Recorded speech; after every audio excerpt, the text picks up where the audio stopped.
Este es un fantasma digital, el hacker más buscado del planeta, con millones de dólares robados en su bolsillo, tan poderoso y escurridizo que ni el FBI es capaz de encontrarlo.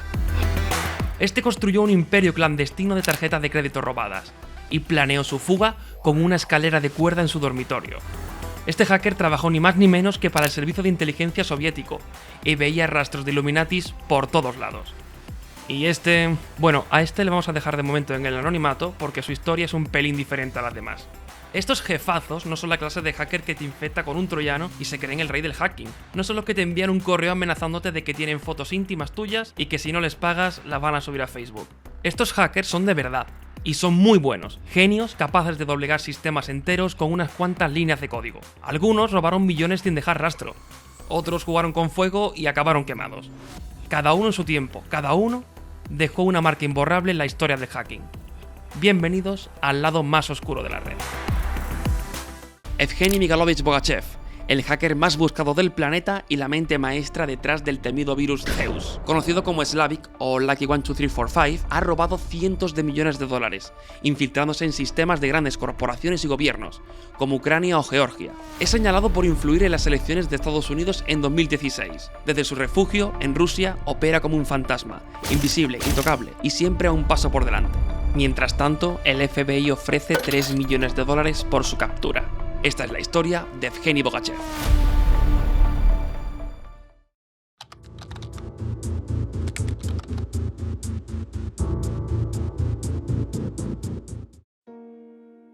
Bogachev es uno de los ciberdelincuentes más buscados por el FBI y rompe con el estereotipo del hacker solitario. Casado y con 2 hijos, vive en Anapa, Rusia, y no oculta su identidad. A menudo se le ve con sus gatos luciendo sus pijamas, lo que lo aleja de la imagen sombría y solitaria que suele acompañar a personajes como este. De hecho, su estilo de vida se parece más a la de una celebridad extravagante más que a la de un criminal altamente buscado. A pesar de su actitud aparentemente despreocupada, Bogachev es considerado uno de los mayores cibercriminales del mundo. Conocido por sus alias Lucky 12345 y Slavik, ha sido vinculado con actividades de espionaje cibernético en favor del gobierno ruso. Pero más allá de su papel en las elecciones estadounidenses, Bogachev es más conocido por ser el cerebro detrás del troyano Zeus, un malware que revolucionó el fraude online a nivel global. La historia de Zeus comenzó a develarse en 2009, cuando el FBI, a través del agente James Craig, empezó a investigar una serie de robos electrónicos. La filial de una gran empresa de procesamiento de pagos había sido atacada, perdiendo casi $500 000. Tras una exhaustiva revisión, Craig descubrió que todas las víctimas habían sido infectadas con el mismo malware, Zeus. Este virus es una obra maestra en el mundo del cibercrimen. Permitía a los hackers controlar de manera remota los ordenadores infectados, convirtiéndolos en ordenadores zombie, capturando nombres de usuario, contraseñas y cualquier otra información financiera relevante. Los hackers podían modificar formularios en sitios web legítimos y robar información sin que las víctimas se dieran cuenta. Lo innovador de Zeus era su capacidad de adaptarse a diferentes escenarios, lo que lo convertía en una herramienta superpotente para los cibercriminales. Slavik mejoró constantemente el troyano Zeus, actualizándose con nuevas características y vendiéndolo a otros delincuentes de alto nivel. A medida que Bogachev se sumergía más en el mundo del crimen organizado, empezó a reducir la venta de su malware al público general. Bogachev anunció su retiro y lanzó una versión mejorada del troyano, conocida como Zeus 2.1, que solo estaba disponible para un círculo exclusivo de delincuentes, a un alto precio, $10.000 por copia. El alcance de Bogachev se volvió asombroso. Desde su retiro como vendedor, logró construir una red criminal de élite que apuntaba directamente a contables corporativos y sistemas financieros de gran magnitud. Las pérdidas comenzaron a acumularse en todo el mundo, lo que llevó al FBI a perseguir una operación criminal, pero esta vez a escala global.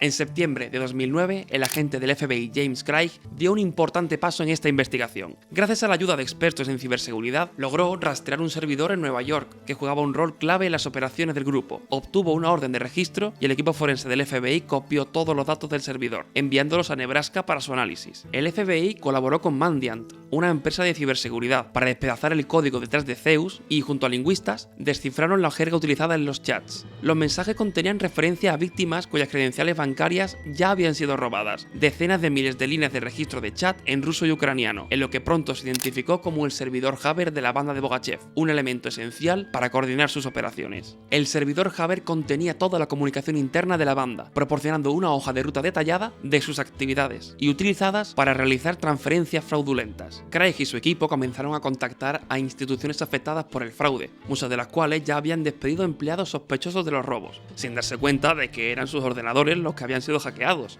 Ellos no tenían nada que ver. Pero el caso no se limitó solo al ámbito digital.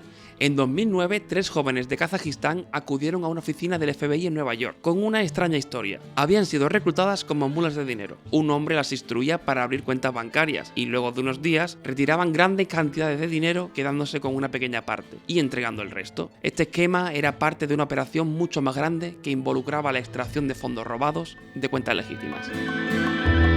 En el verano de 2010, el FBI en Nueva York, junto con varios bancos, activaron una alerta para detectar retiros sospechosos. Esto permitió identificar a docenas de mulas, en su mayoría estudiantes e inmigrantes recién llegados. Estas mulas recibían entre el 5 y el 10% de los fondos retirados, mientras que el resto era enviado al extranjero. Estados Unidos no era el único objetivo de esta red de fraude. Los investigadores rastrearon operaciones similares en Rumanía, la República Checa, el Reino Unido, Ucrania y Rusia. Se estima que la red Zeus robó entre 70 y 80 millones de dólares, aunque se sospecha que la cifra real pueda llegar a ser mucho mayor.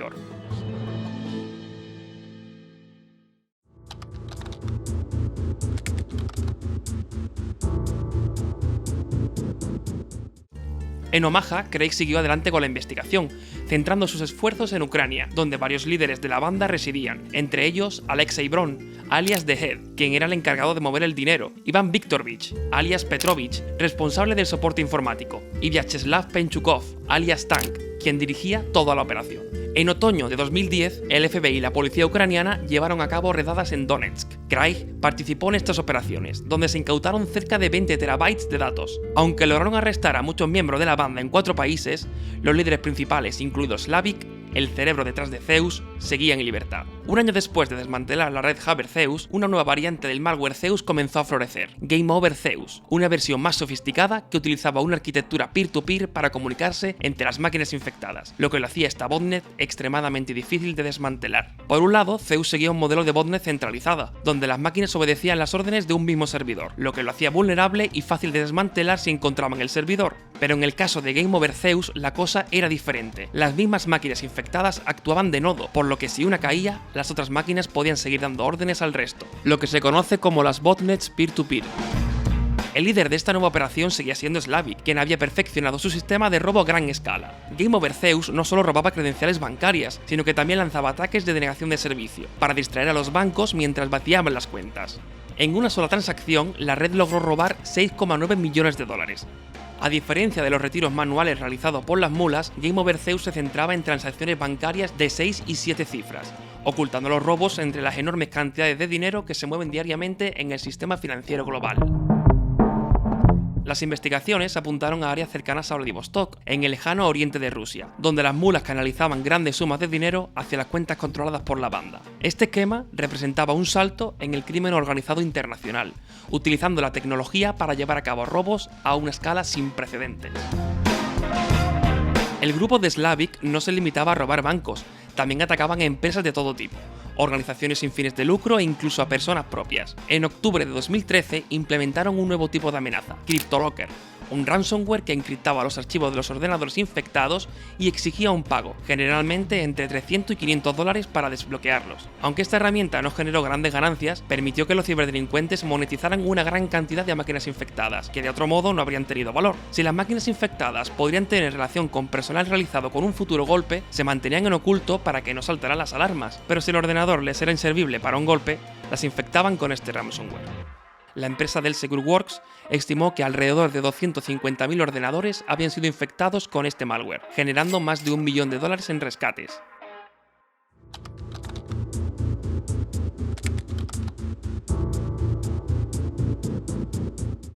Hubo varios intentos de desconectar esta red, pero todos en vano. En 2012, Microsoft emprendió acciones legales contra Game Over Zeus y sus operadores, allanando centros de datos en Illinois y en Pensilvania. Sin embargo, estos esfuerzos no lograron desmantelar la red y solo alertaron a Slavic de que las autoridades le seguían. A partir de ahí, refinó sus tácticas, lo que dificultó aún más la labor de los investigadores. Uno de los esfuerzos más ambiciosos para detener Game Over Zeus fue liderado por Tilman Werner, un investigador alemán de la empresa CrowdStrike en conjunto con Brett Stonegross, de Dell Secure Works. Juntos planearon una estrategia para desviar el tráfico de la botnet a un servidor bajo su control, un proceso conocido como sinkholing. El plan consistía en infiltrarse en la red peer-to-peer, identificar los nodos principales de esta red y enviar comandos falsos para desactivar la comunicación. El plan parecía funcionar al principio y llegaron a controlar el 99% de la red. Sin embargo, Slavic había ocultado una capa secundaria de comunicación dentro de la propia botnet, lo que le permitió recuperar el control rápidamente y lanzar una nueva versión de Game Over Zeus. Tras 9 meses de preparación, el plan de los investigadores fracasó y Slavic se mantuvo con el control. Este incidente demostró la sofisticación de estas redes y la dificultad para desmantelarlas completamente, obligando a los investigadores a buscar nuevas formas para enfrentar el cibercrimen.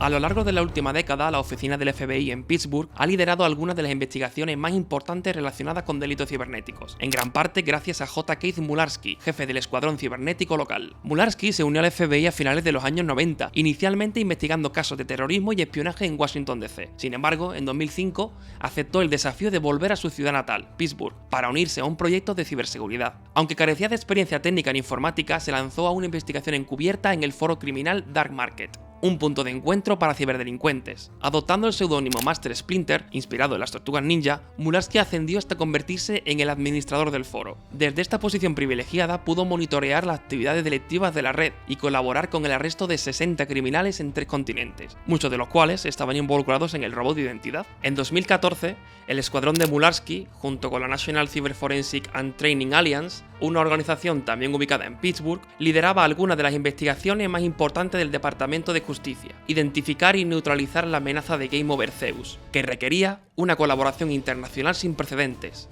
Dos de los agentes del FBI, Elliot Peterson y Steven J. Lampo, junto con investigadores de la industria de la ciberseguridad como los expertos Tilman Werner y Brett Stonegross, se unieron para llevar a cabo esta compleja operación.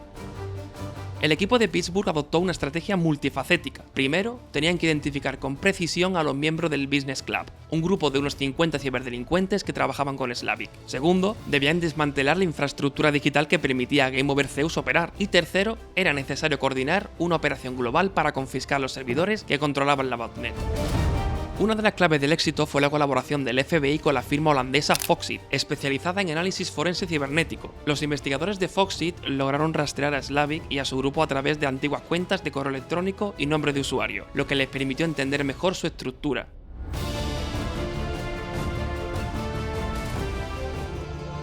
Sorprendentemente, descubrieron que Slavic no solo estaba robando dinero, sino que también usaba su red criminal para realizar espionaje a gran escala. Bogachev había transformado Game Over Zeus en una herramienta para recopilar información insensible, como correos electrónicos y documentos clasificados de gobiernos de países como Ucrania, Turquía y Georgia. Este descubrimiento llevó a los investigadores a sospechar de que Bogachev tenía vínculos con el gobierno ruso. Si bien no se encontraron pruebas definitivas de su colaboración, parecía claro que alguien estaba utilizando la botnet de Bogachev para llevar a cabo espionaje en nombre de Rusia. En marzo de 2014, mientras las tensiones entre Rusia y Ucrania se intensificaban tras la anexión de Crimea, el equipo del FBI observó cómo Bogachev dirigía una parte de su red de bots hacia objetivos específicos en Ucrania, buscando información militar y política sensible. Esto reforzó la teoría de que Bogachev estaba operando bajo la protección y las órdenes del gobierno ruso. A pesar de los desafíos que representaba la posible implicación de un gobierno extranjero, el equipo de Pittsburgh siguió adelante con su plan. Durante más de un año, los investigadores trabajaron incansablemente para desmantelar Game Over Zeus. Se coordinaron con más de 70 proveedores de servicios de internet y agencias, y empresas de tecnología como Microsoft, McAfee y Dell Secure Works. La semana previa al ataque fue un periodo de tensión y contratiempos. Werner y Stonegross llegaron a Pittsburgh, donde fueron recibidos por Peterson. A lo largo de la semana, mientras Werner y Stonegross trabajaban frenéticamente para finalizar su parte del proyecto, otro equipo se encargaba de gestionar las órdenes judiciales necesarias y de coordinar con agencias y empresas involucradas. Entre ellas estaban gobierno, consultores y empresas de ciberseguridad, todos unidos con el objetivo de derribar la botnet. La situación era crítica, incluso la Casa Blanca estaba al tanto. y esperaba resultados. Finalmente, en mayo de 2014, comenzó la Operación Tovar, pero con algunos contratiempos. Durante horas, Werner y Stone Gross lucharon por identificar errores en su código, mientras el número de computadoras infectadas que redirigían hacia el sumidero era mínimo. Con funcionarios del gobierno observando sus movimientos, la presión aumentaba, y después de horas de tensión, el tráfico hacia el sumidero comenzó a crecer, y el ataque empezó a tomar forma. Al otro lado del mundo, Slavik se dio cuenta de que algo no andaba bien. Durante el fin de semana se preparó para contraatacar. Probó nuevos servidores, cambió IPs, redirigió el tráfico y combatió los intentos del equipo de Pittsburgh de hacerse con el control de la red. Fue un enfrentamiento virtual intenso, con ambos lados luchando por el dominio de la botnet. Pero a pesar de los esfuerzos de Slavik, el control de su red fue debilitándose. El equipo en Pittsburgh logró interceptar sus comunicaciones y derribar servidores críticos, dejándolos sin opciones. Después de un fin de semana de intensas batallas, Slavik cedió. El 2 de junio de ese mismo año, el FBI y el Departamento de Justicia anunciaron el éxito del ataque y emitieron una acusación formal contra Bogachev, alias Slavik. Aunque su botnet fue desmantelada y su control quedó en ruinas, Slavik logró escapar. Estados Unidos ofrece actualmente una recompensa de $3 millones por su captura, pero hasta la fecha sigue en libertad. A pesar de que Bogachev sigue en libertad por la nula relación entre Estados Unidos y Rusia, podemos decir que es un caso de éxito de J.K. Zimularsky, que también aportó al éxito de la operación para atrapar a Max Butler, denominado como el rey de las tarjetas de crédito robadas. Septiembre de 2007. Agentes del Servicio Secreto de Estados Unidos irrumpen en un apartamento en San Francisco. Dentro, atrapan a Max Butler, un hacker de 35 años que había colaborado con el FBI bajo el alias Iceman. Fue el creador y administrador de Cardes Market, uno de los foros más grandes dedicados a la venta de tarjetas de crédito robadas. Con 1.800.000 tarjetas comprometidas y un fraude de $86 millones, es condenado a la pena más severa impuesta a un hacker hasta entonces, aunque en la cárcel tampoco es que estuviese quietecito. Esta es la historia de Max Butler.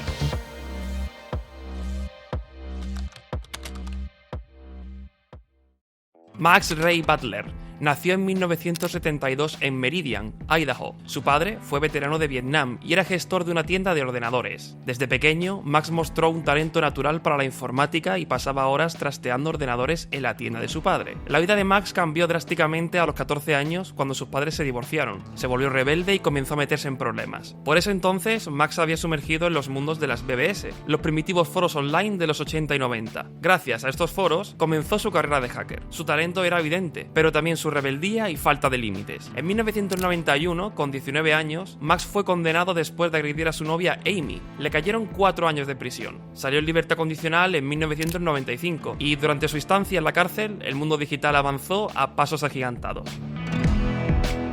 Max vio una oportunidad para empezar desde cero. Se mudó a San Francisco, el epicentro de la revolución tecnológica. Consiguió trabajo como técnico de soporte en varias empresas y adoptó un nuevo nombre, Max Ray Vision. Quería dejar atrás su pasado y construir una nueva identidad, pero sus viejos hábitos no tardaron en resurgir. Max se sumergió en el mundo del hacking.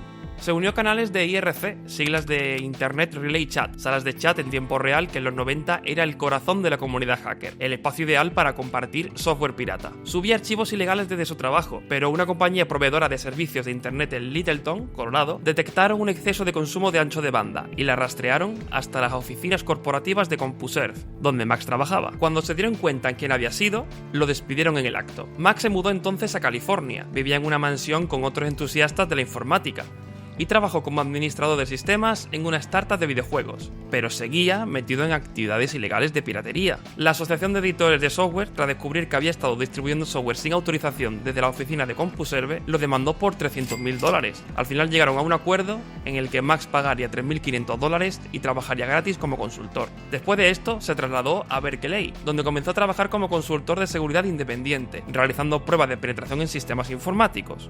Fue entonces cuando creó una herramienta que cambiaría su destino. Un archivo de referencia para detectar intrusiones en redes que llamó Arachnids. Este proyecto llamó la atención del FBI, que vio en él no solo un hacker con una habilidad asombrosa, sino alguien que podría ayudarles a combatir el cibercrimen desde dentro. Con 25 años, Max se convirtió en informante del FBI. Usaba sus habilidades para identificar sitios web que distribuían archivos ilegales. Él se veía a sí mismo como un hacker de sombrero blanco, usando sus talentos para el bien. Por este entonces ganaba entre 100 y 150 dólares por hora, hackeando sistemas por encargo de empresas para identificar vulnerabilidades. Incluso se casó y se mudó a un dúplex en San José. Parecía que Max había encontrado su lugar. Pero algo dentro de él seguía insatisfecho. La tentación de cruzar la línea era constante, y siempre necesitaba aspirar a algo más.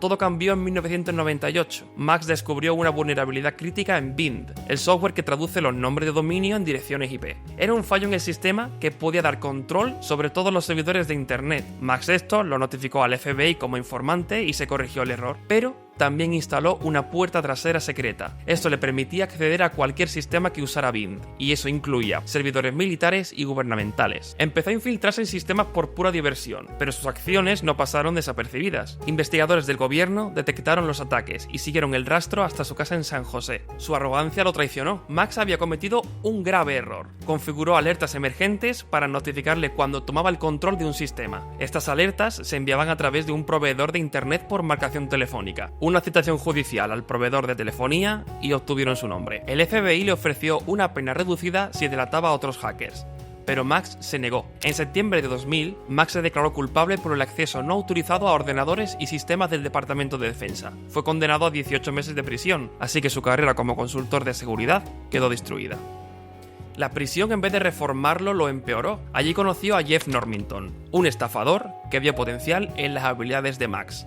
Al salir de prisión en 2003, Max tenía 31 años y un futuro incierto. Intentó volver al trabajo legítimo, pero su condena lo marcaba. Apenas sobrevivía con trabajos de informática por el salario mínimo. Fue entonces cuando Jeff le presentó a Chris Aragon, un extraficante de drogas que había descubierto que el fraude con tarjetas de crédito era más lucrativo. Max dudó al principio, pero la perspectiva de dinero fácil le pudo más y a poco tiempo de la propuesta se sumergió de lleno en el cibercrimen. Al principio operaba en los foros existentes como Carder Planet y Shadow Crew, pero pronto ideó un plan más ambicioso. Usando el alias Iceman, empezó a hackear a los propios hackers. Se hacía pasar por vendedores conocidos ofreciendo datos de tarjetas gratuitos. Cuando otros ciberdelincuentes hacían clic en sus enlaces, el malware de Max tomaba el control de sus sistemas. Así se hacía con bases de datos enteras de tarjetas robadas de otros ladrones. Max justificaba sus acciones diciéndose que esas tarjetas iban a ser usadas de todos modos. Una especie de ladrón que roba a otro ladrón tiene 100 años de perdón, pero en el fondo sabía que estaba cruzando una línea un tanto dudosa, y en su caso, el perdón era bastante cuestionable.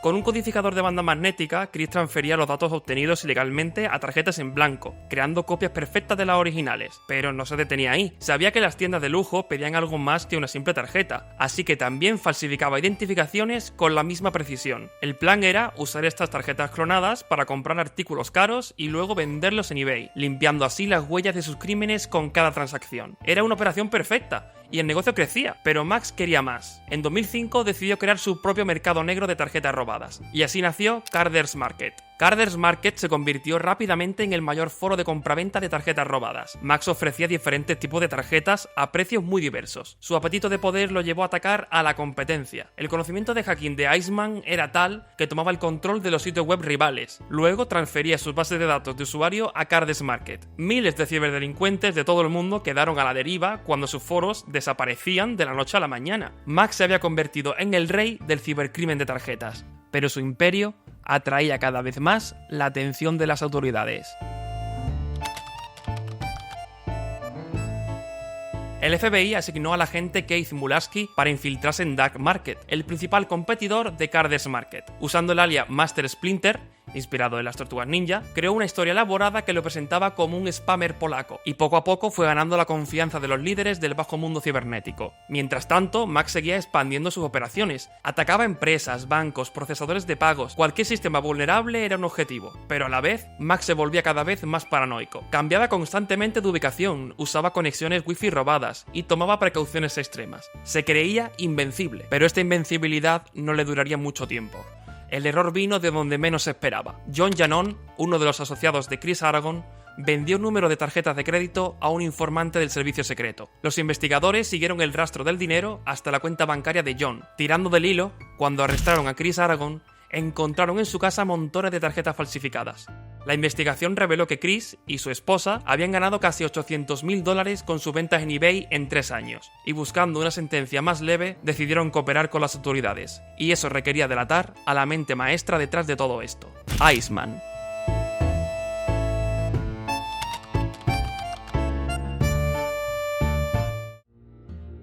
Con esta información, los agentes federales pudieron rastrear a Max hasta San Francisco. El 5 de septiembre de 2007, Max se encontraba durmiendo en un apartamento alquilado bajo un nombre falso. Había preparado una escalera de cuerda por si necesitaba huir rápido, pero no tuvo oportunidad de usarla. Los agentes del servicio secreto irrumpieron de madrugada y lo arrestaron. Max inteligentemente había encriptado sus ordenadores, pero cometió un error fatal. Los dejó encendidos. Los investigadores pudieron extraer la clave del cifrado de la memoria RAM. Así accedieron a toda la información. En los discos duros se encontraron 1,8 millones de números de tarjetas robadas. El valor estimado del fraude ascendía a más de $86 millones.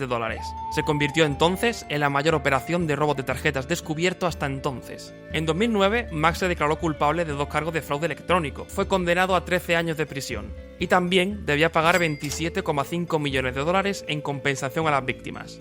Max perdió la treintena tras las rejas, pero ni siquiera en prisión logró dejar atrás sus viejos hábitos. En 2014, las autoridades descubrieron que Max dirigía una red de contrabando usando drones, desde el Centro Correccional Federal de Oakdale, en Luisiana. Había conseguido un teléfono móvil de contrabando, que le permitía conectarse a la dark web y obtener número de tarjetas de crédito robadas. Y a través de aplicaciones móviles como Western Union y MoneyGram, Max enviaba pagos de $300 a las cuentas de otros reclusos, para que compraran drones. Y estos drones eran usados para introducir contrabando en prisión. Aunque no pudieron probar todos los cargos, quedó claro que Max seguía activo. En una conversación desde prisión con el periodista Kevin Poulsen, Max admitió que aún sentía el impulso de hackear. Decía estar reformado, pero la tentación seguía ahí. Su talento era un arma de doble filo que no sabía controlar. Max Butler salió en libertad en abril de 2021, tras cumplir su condena. Su socio, Chris Aragon, sigue cumpliendo una condena de 25 años debido a sus antecedentes previos. Ninguno de estos nombres ha vuelto a salir en las noticias. Quizás, después de todo, el Max Butler de 52 años ha podido reconstruir su vida por completo. Aunque Max Butler pasara por la cárcel, se puede decir que la vida le ha ido infinitamente mejor que a Karl Koch, un hacker alemán al que encontraron calcinado después de hackear a la NSA. Este es Karl Koch, un hacker alemán obsesionado por los Illuminati, que junto con su grupo de hackers, Grupo de Hannover, hackearon ni más ni menos que a la NASA y al Departamento de Defensa de Estados Unidos, la NSA, para vender información luego al KGB. La NSA se dio cuenta de la fuga de información y en 1987 la policía alemana arrestó al grupo y a Karl, que decidió confesar y delatar a sus compañeros. 2 años más tarde, con 23 años, fue encontrado calcinado en un bosque cerca de Hannover. Esta es la historia de Karl Koch.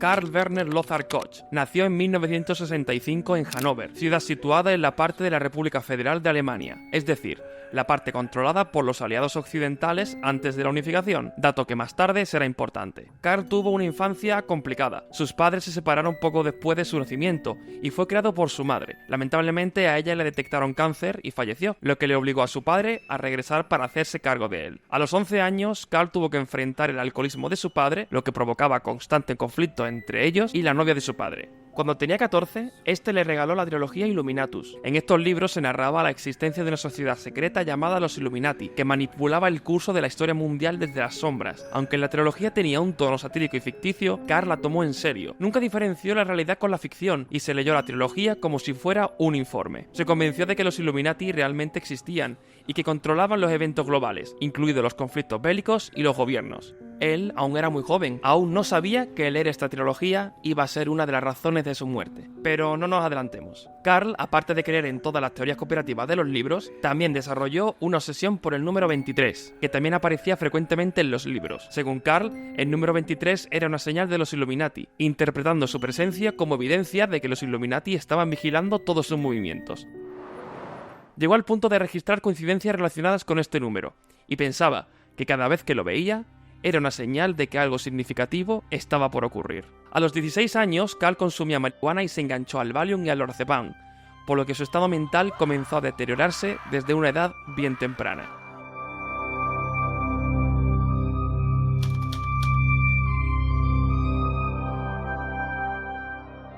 Cuando Carl cumplió 18, la tragedia volvió a golpear su vida.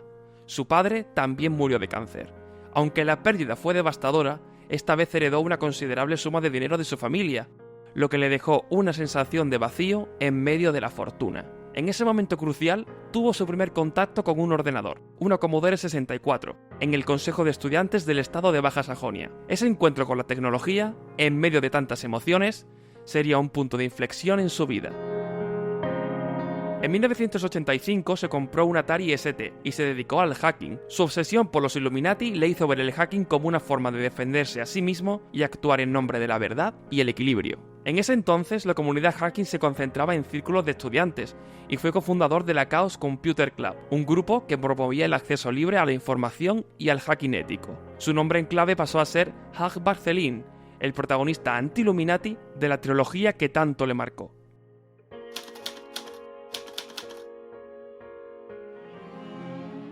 Cuando acabó la Segunda Guerra Mundial en 1945, Alemania quedó dividida en dos: la República Federal de Alemania, apoyada por Reino Unido, Francia y Estados Unidos, es decir, la Alemania Occidental, y la República Democrática Alemana, controlada por la URSS, es decir, la Alemania Oriental. Karl Koch nació en Hannover, en la Alemania Occidental, donde creció bajo la influencia tecnológica de los aliados occidentales. Por eso mismo este dato es importante. En 1969, el Departamento de Defensa de Estados Unidos lanzó ARPANET para conectar ordenadores y transmitir información entre instituciones, aunque esta red no se extendió directamente a Alemania, sino que fue en 1984 cuando la Universidad de Karlsruhe estableció la primera conexión con la red estadounidense CSNet, marcando así el inicio de la integración de las redes académicas alemanas en el Internet global. En esos años, el grupo de Hannover, del cual Karl Koch era integrante, comenzó a explotar algunas vulnerabilidades de estas redes.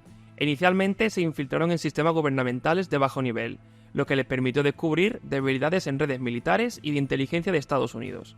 Lo que empezó como una actividad basada en la curiosidad, pronto se convirtió en un negocio lucrativo, ya que lograron vender la información contenida a la KGB. La ciberseguridad en la década de 1980 era muy rudimentaria.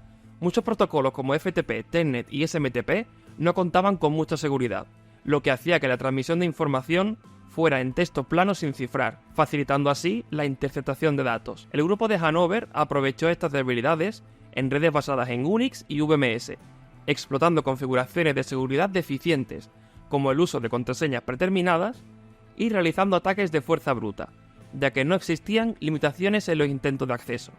Además, interceptaban nodos de red y líneas telefónicas, actuando como intermediario entre sistemas, lo que le permitía espiar e interceptar datos confidenciales. Es una forma temprana de lo que hoy llamamos sniffing. Sus técnicas de ciberespionaje les permitieron acceder a redes como ARPANET y Milnet, la red militar estadounidense. Aunque es cierto que Milnet estaba separada de ARPANET, ambas redes compartían muchas vulnerabilidades que permitían la infiltración. Koch y su grupo lograron moverse con facilidad entre redes académicas y gubernamentales, infiltrándose en redes tan sensibles como la del Departamento de Defensa de Estados Unidos, la NSA y la NASA, obteniendo información clasificada sobre proyectos nucleares y espaciales, tecnológicos y científicos, información que luego vendieron. Recordemos la tensión político-militar que tenía la potencia estadounidense y la URSS, por lo que cualquier información militar para la KGB le era tremendamente valiosa. El grupo estableció contacto con la KGB a través de un intermediario y comenzó a vender la información robada. Según los informes, el dinero que recibieron les permitió disfrutar de un estilo de vida lujoso. Sin embargo, para Karl no todo se trataba de dinero. Él creía que al vender esta información a la Unión Soviética estaba contribuyendo a la caída del sistema capitalista que tanto detestaba. Este grupo consiguió infiltrarse en estas redes varias veces, pero con cada ataque aumentaba el riesgo de ser descubiertos. De hecho, se tienen pruebas de que cuando dudaban de si el sistema en concreto al que estaban accediendo podía llegar a rastrearlos, se movían rápidamente y lo volvían a intentar desde una cabina telefónica pública, conectándose así a la misma red.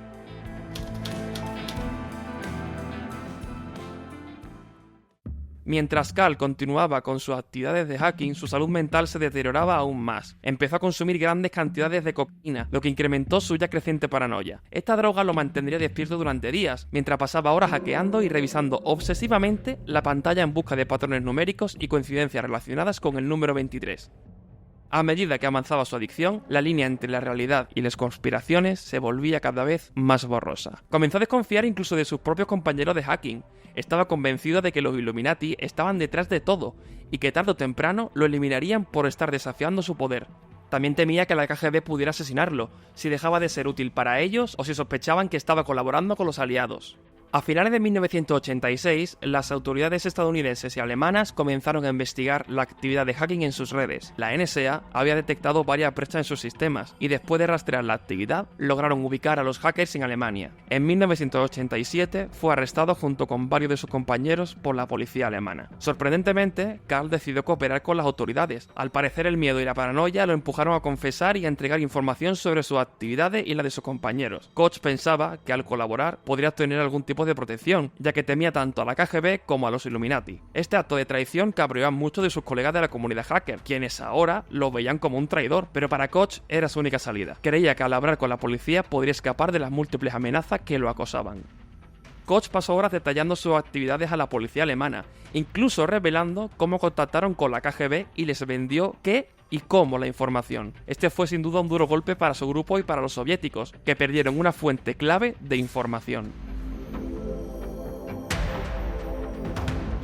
El 23 de mayo de 1989, Karl Koch fue encontrado muerto en un bosque cerca de Celle, Alemania. Su cuerpo estaba calcinado junto a su coche, que también estaba en llamas. Las autoridades concluyeron que había sido un suicidio y que Karl había prendido fuego a su coche antes de inmolarse. Sin embargo, las circunstancias alrededor de su muerte fueron extremadamente sospechosas. Por un lado, el suicidio por inmolación es muy poco común, y muchos se preguntaron si realmente había sido Karl quien inició el fuego. Sus compañeros hackers, amigos y algunos periodistas comenzaron a especular que realmente Koch había sido asesinado. Una de las teorías más populares es que la KGB decidió eliminarlo. Tras su arresto y su cooperación con las autoridades, Karl se había convertido en un activo peligroso para los soviéticos. Ya había revelado información importante sobre el grupo de Hannover y sus vínculos con el espionaje. Los soviéticos pudieron haberlo eliminado antes de que entregara más detalle a las agencias de inteligencia alemanas o estadounidenses.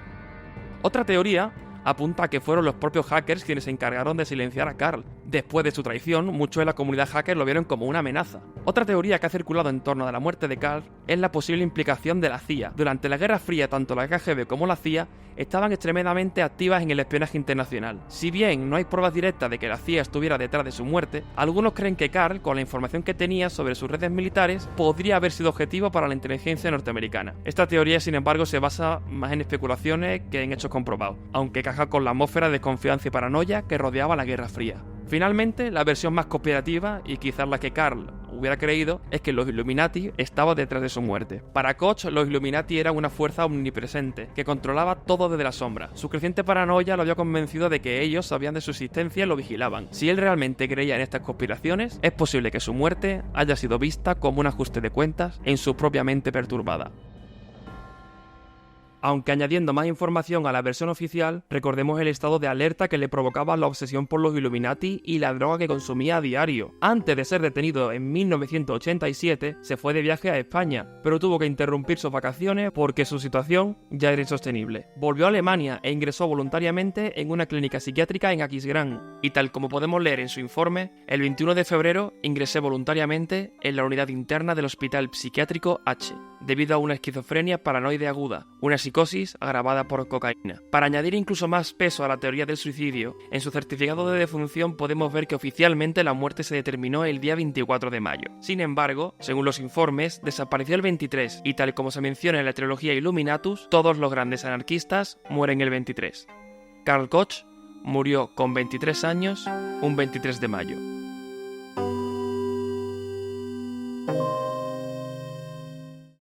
En 2016, un grupo de hackers llamado Shadow Brokers filtraron herramientas de ciberespionaje de la NSA. Entre ellas, Eternal Blue, un exploit capaz de ejecutar software en una máquina de manera remota, aprovechada por un grupo norcoreano para forjar uno de los ataques a escala mundial más importantes de los últimos tiempos. Un hacker anónimo de tan solo 23 años consiguió parar esta epidemia, aunque meses más tarde lo arrestaron por actividades poco lícitas. Esta es la historia del WannaCry.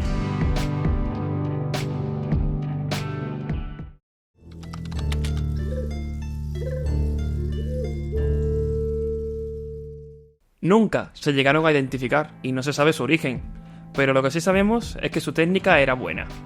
muy buena. Shadow Brokers era un grupo de hackers que hicieron mella en todo internet y salieron impunes, porque nunca dejaron pistas. El grupo se dio a conocer públicamente en agosto de 2016, cuando comenzaron a publicar herramientas y exploits utilizados por el equipo de hacking de la NSA, conocido como el Equation Group. Unos dicen que la causa de la filtración fue por un fallo de seguridad de los servidores, otros dicen por un error humano dentro de la agencia. Pero a día de hoy, la forma que tuvieron para acceder a estos servidores sigue siendo un misterio. Desde agosto de 2016 hasta abril de 2017, el grupo fue liberando gran cantidad de herramientas de espionaje, unas al mejor postor y otras dejándolas libres en repositorios públicos. A pesar de que todas eran lo suficientemente peligrosas para poner en riesgo la ciberseguridad a nivel mundial, tenemos que destacar el exploit que se liberó en abril de 2017, Eternal Blue, o como la catalogó Microsoft, MS17010. Un exploit es una herramienta o código que se aprovecha de una debilidad en un sistema informático. Su propósito es hacer que el sistema actúe de una forma no esperada o incorrecta. Eternal Blue ataca al SMB V1 de Windows, un protocolo cliente-servidor que controla el acceso a todos los archivos y a otros recursos de red, como impresoras, enrutadores o incluso interfaces que están conectadas a la propia red. Dicho esto, podemos decir que Eternal Blue no es un malware como tal, sino una forma de establecer un canal entre el atacante y la víctima, usado para instalar y ejecutar código malicioso. Aunque Microsoft había lanzado un parche 2 meses antes, muchos ordenadores no se actualizaron, como suele ocurrir. Y en mayo de 2017, un grupo conocido como Lazarus usó Eternal Blue para infectar a más de 230.000 ordenadores en 150 países con el ransomware WannaCry. El ataque había empezado.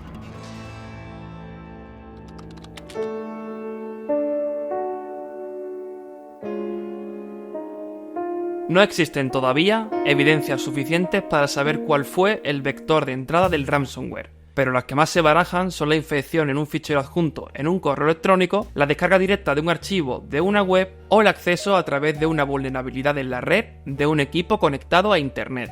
Una vez el ordenador era infectado, todos sus archivos pasaban a estar encriptados, ni los podías abrir ni copiar. Para poder hacerlo, necesitabas pagar $300 en Bitcoin, aunque si no pagabas en 72 horas, subía el precio a $600. O si finalmente preferías no pagarlo, se borrarían todos tus archivos en una semana. Aunque prometían que todos los archivos se desencriptarían, recordemos que son ciberdelincuentes. Las empresas que pagaron nunca recuperaron esos archivos, puesto que no tenían un sistema de relación entre la máquina que pagaba y la cartera de Bitcoin que hacía el pago. Se encontraron hasta 3 direcciones de cartera de Bitcoin diferentes, que a las que a día 19 de mayo de 2017 habían recibido un total de 238 pagos. Si hacemos la conversión con el precio de Bitcoin a día de hoy, harían un total de $3.286.000. Pero realmente esta cantidad es irrisoria si la comparamos con la estimación de $4.000 millones que se dedicaron mundialmente a revertir los daños de este ataque. Los países más afectados fueron Rusia, Ucrania, India y Taiwán, y entidades como el Servicio Nacional de Salud de Gran Bretaña, el NHS, Telefónica, FedEx, el Deutsche Bank o algunas aerolíneas de Latinoamérica. A finales de 2017, Estados Unidos y Reino Unido señalaron al gobierno de Corea del Norte, porque se cree que el ataque fue perpetrado por el grupo Lazarus, que se vincula al gobierno de Kim Jong-un. Aunque esta acusación creó debate y controversia, porque es cierto que el rastro de las evidencias y la repetición del código en varios ataques anteriores señalaban al grupo Lazarus, pero por otro lado, la empresa Kaspersky sugirió que podría tratarse de un ataque de falsa bandera, utilizando código y técnicas similares para desviar la atención y acusar falsamente a Corea del Norte. Aunque el ataque propició la infección de más de 230.000 ordenadores, se pudo contener gracias a la intervención de un individuo, que por aquel entonces tenía solo 23 años.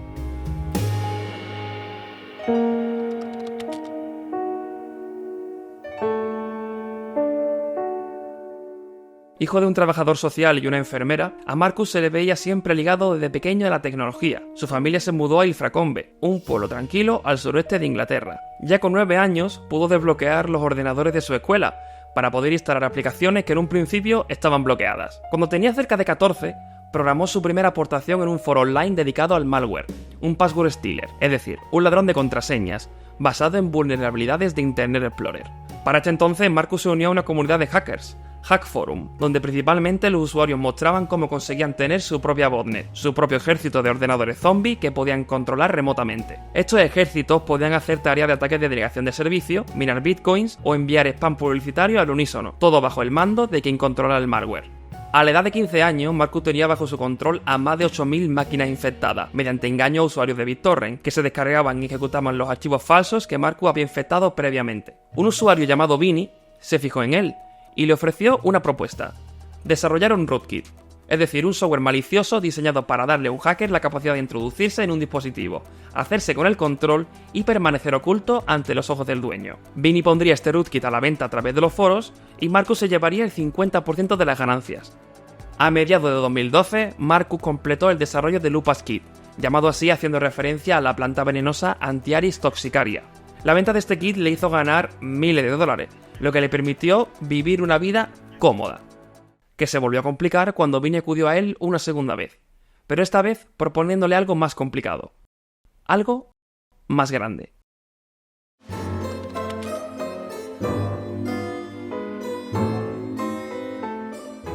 Vinny le propuso a Marcus mejorar el Lupas Kit, hacer una segunda versión más potente, incluyendo rastreo de teclas y manipulación de página web en local para añadir formularios falsos. A Hutchins esto le olió regular, puesto que reconoció que estas características apuntaban muy probablemente a sitios web bancarios, facilitando así el cibercrimen y el robo de información financiera. Marcus rechazó esta oferta, pero este le amenazó con revelar todo su historial al FBI, ya que sabía su nombre real y su dirección. Marcus llevaba una doble vida: trabajaba en secreto para Vinny de espalda a su familia, ya que este lo seguía amenazando, y a la vez seguía estudiando su carrera universitaria. En 2014 aparece el primer reporte de Cronos. Su precio de venta en los foros era de $7.000. Para 2015, Marcus estaba acabando la universidad, y aunque Vinny insistía más para que mejorara Cronos, Hutchins fue gradualmente dándole largas, argumentándole que le quitaba demasiado tiempo de estudio, hasta que de repente, Vinny dejó de contactar con él.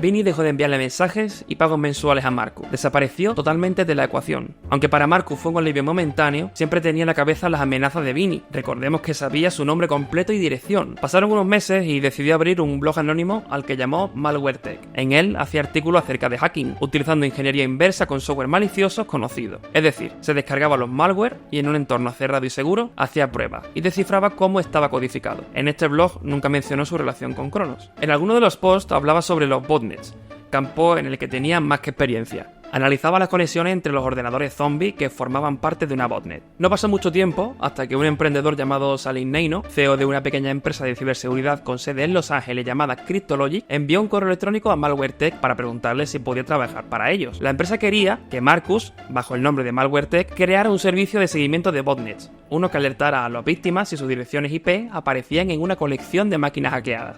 Si una botnet atacaba una IP, esas IP están registradas y quedan en una lista. Lo que quería hacer Salim Neino únicamente era comparar si un usuario tenía una IP específica, buscar en todas las listas de las botnets registradas y ver si coincidían con alguna que haya hecho algún ataque. El 12 de mayo de 2017 se registra el ataque WannaCry, infectando a miles de ordenadores. Y en el mismo día, a las 5 de la tarde, Marcus logró detener la propagación del ransomware. Hutchins descubrió un kill switch en el código del malware, que consistía en una URL sin registrar. Cuando un nuevo usuario era infectado con WannaCry, el malware visitaba esta página web en específico, y si esta conexión fallaba, se encriptaban todos los archivos. Se piensa que el malware hacía esto para no ejecutar código directamente, y que fuese una reacción a un evento, en este caso, visitar esta página web, para poder esconderse de los antivirus. Veámoslo con el siguiente ejemplo. Imaginemos que esto es parte del código. Cuando el malware intentaba visitar esta URL en específico y daba error, es decir, aparecía esta pantalla, se encriptaban todos los archivos. Y Marcus, al registrar este dominio, cuando el malware lo visitaba, podía acceder a esta página. Por lo tanto, ya no daba error, por lo que se dejaban de encriptar los archivos. Tan pronto como Hutchins registró y configuró este dominio en los servidores de Cryptologic, fue inundado con miles de peticiones de cada nuevo ordenador infectado por WannaCry en todo el mundo. Hutchins pudo ver de primera mano la enorme escala del ataque. Mientras tuiteaba sobre su trabajo, empezó a recibir cientos de correos electrónicos de investigadores, periodistas y administradores de sistemas que querían saber más acerca de este hito. Pero para Hutchins y su equipo en Cryptologic, no había acabado la tarea. Recordemos que WannaCry queda inútil únicamente si la conexión con el servidor que aloja la URL es positiva. Pero, ¿y si se cae? ¿Y si la página web da una respuesta negativa? Una botnet conocida llamada Mirai atacó su dominio con un D2, una denegación de servicio por colapso en el servidor. Es decir, todas las máquinas infectadas de esta botnet hacían cientos de peticiones cada segundo apuntando a esta URL, intentando tirar el servidor. Posiblemente lo hicieron como represalia del seguimiento que estaban haciendo. Los ataques seguían aumentando y Cryptos tuvo que trabajar a toda prisa para filtrar y absorber todo el tráfico, distribuyendo la carga entre una serie de servidores en centros de datos de Amazon y en la empresa de hosting francesa OVH, hasta que el Centro Nacional de Ciberseguridad del Reino Unido contactó con Amazon en nombre de Cryptos para obtener capacidad ilimitada. Luego, una semana después, la empresa Cloudflare intervino también para ayudar a manejar el tráfico. Con la ayuda de estas dos potentes empresas, consiguieron definitivamente resolver el problema. Durante estos días, Marcus no había podido dormir más de 3 horas seguidas, por el estrés y la urgencia de esta situación. Por lo que cuando acabó todo, el CEO de Cryptos Logic le ordenó que durmiera, pagándole $1000 la hora del sueño. Imaginad lo que supone para una empresa de ciberseguridad ser la que resuelve uno de los mayores ataques de ransomware que se conoce. Mientras tanto, la prensa estaba desmontando la anonimidad de Hutchins. Tan solo 2 días después de que estallara WannaCry, un reportero local apareció en la puerta de su casa en Ilfracombe, simplemente porque la hija del reportero había ido a la escuela con Hutchins y lo reconoció en una foto de Facebook, que por un descuido lo mencionaban como malware tech. Los periódicos británicos comenzaron a publicar titulares sobre el héroe accidental que había salvado el mundo desde su dormitorio. A pesar de que Marcus nunca quiso ser el centro de atención, ganó 100.000 seguidores en Twitter en tan solo un día. Le invitaban a copas en los pubs por donde salía y hasta una pizzería local le ofreció pizza gratis durante todo un año. Sabiendo ya todo el mundo su identidad, 3 meses después le invitaron a ir a DEFCON, una convención de hacking en Los Ángeles, que empezó con fiestas y mansión de lujo, pero que no acabaría como él esperaba.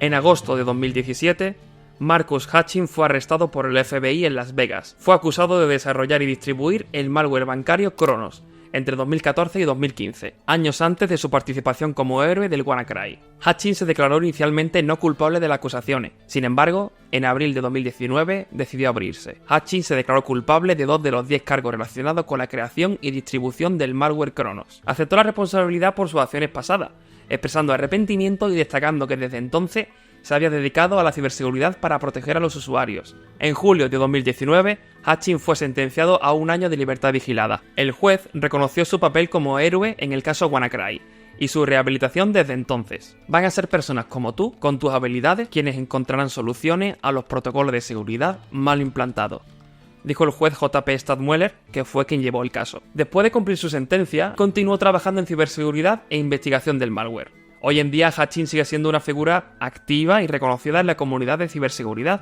pasando de estar involucrado en actividades ilegales a convertirse en un defensor reconocidísimo en la ciberseguridad mundial.